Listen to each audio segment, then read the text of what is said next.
کله هم الله ډېر یاد کړي نو بیا به درنه مسله لګي او چې کله د انسان ګناهونه ډېر شي ما ته په خپله پته لګي زه تر خپل حال بیان کوم کله ما نه مسله یېرې شي یا درس ته یېرومه یا څه لیکل کومه خبره مې د ذهن نه بلکل وځي دغه صحابي نوم د کم کیسه کم کتاب کې راغلی بلکل رانه یېرې شي نو ما ته پته لګي زه خو ځان له د ګناهونو ګوډی یم او راته پته ولګي چې ګناهونه رانه ډېر شوي کله چې د انسان نه ګناهونه ډېر شي نو بیا ته د دین او د دین دا مسلې هېرېږي او چې څومره د ګناهونه کمي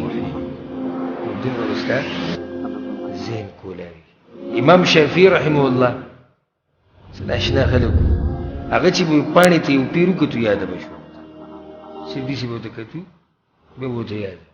بیا څه وخت راغی چې هغه به ورته دوه پیرې کوي دا اوس هغه ته کمزورتیا ښکاري نو په ځان باندې شکي شو چې ذهن مې څه دی کمزوري شوی دی اوس پاڼه دوه پیرې ګورم نشتي ګرې چې ما ورته ویلی زموږ هغه اته نهه کاله سبقونه ووایي بیا هم په څه نه پوهېږي او ته دوه پیرې پاڼه ووایې او بیا راته یادې شي ته زما ذهن کمزوری لاړ په امام وکیع پسې امام وکیع د امام شافعي استاد و نو بیا دیوان شافعي هغه دیوان چې امام شافعي هغه اشعار پکې دي پای کې دا اشعار وشتي او بعض د دې په نسب کې بعض علما څه قول هم کوي خو الغرض مشهور دي چې د امام شافعي اشعار دي وی شکوت الى وکیع سوء حفظي وی لاړم په استاد وکیع پسې ما ورته وایي چې امام صاحب حافظه مې کمزوري شي دا اوس دی دته کمزوري ښکاري نغم څوک دی فارشدني الى ترك المعاصي وما ته وایي چې شافعي دا ګناهونه دي لږ کم کړه دومره اوچت انسان شافعي ګناهونه دي کم کړه علم وی رڼا ده د الله او دا رڼا ګوره الله ګناهګارو له نه ورکوي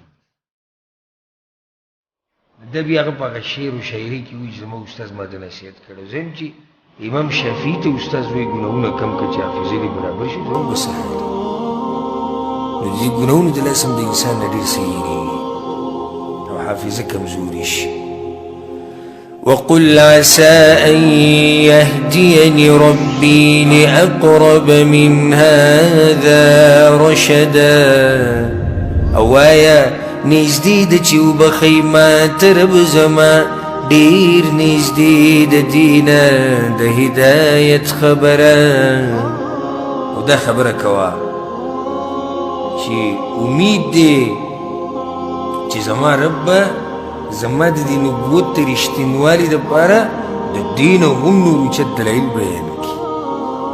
لکه دا د نبوت رښتینوالی دی که نه پیغمبر صلی الله علیه وسلم تر اصحاب کهف څه پته وه وته دا خو الله بیان کړی ثابته شوه چې پیغمبر صلی الله علیه وسلم رښتینی پیغمبر دی نو ای پیغمبره غم مه کوه ورته ووایه چې د دینه به دله هم غټ دلایل راوړي د دینه به هم غټ دلایل راشي ولبثوا في كهفهم 300 سنين او دوی وخت تیر کړو په غار خپل کې 300 کاله وازدادوا 9 او زیات شول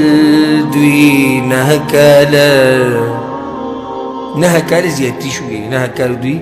په دې 300 لپاسه تیر کړو نو څو شو ټول 309 کاله ها په شمسي حساب سره 300 کاله جوړیږي او د سپوږمۍ او د قمري حساب سره 309 کاله جوړیږي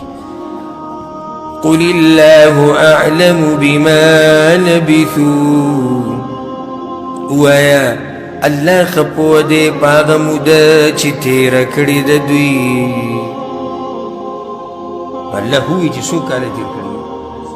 309 نو سره وی چې الله ته پته ما تفصیل مدرس کې بیان کړو دلته مطلب دا دی بارک الله فیک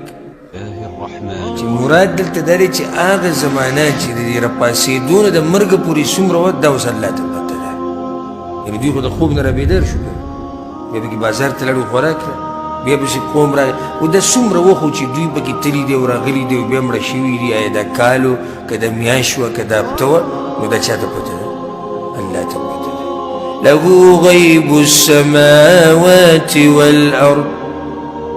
اغا اللہ لرا پوہ دا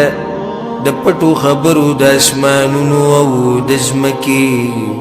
په غیب باندې صرف الله پوهي ابصر به واسمع څه لیدونکی دی او څه اورېدونکی دی الله لیدونکی هم دی او اورېدونکی هم دی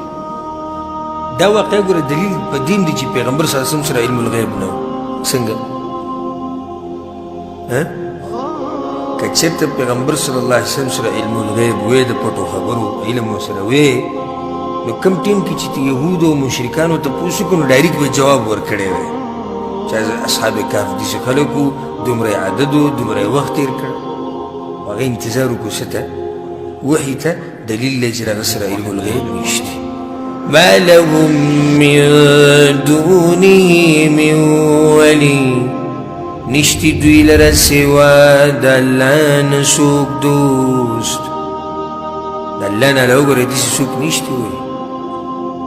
چې بیا د انسانانو سره مرسته وکړي او حقیقي مددګار شي د الله نه علاوه بل څوک نشته ولا یشرک فی حکمه احدا او نه شریک کوي الله په خپل اختیار کې هیڅوک یعنی د ټول جهان د پیدا کول او بیا د هغې فیصلې او تدبیر او نظام چلول الله په دې کې د ځان سره شریکان نه جوړوي د ټول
او تا ته صحیح لار نه ښیي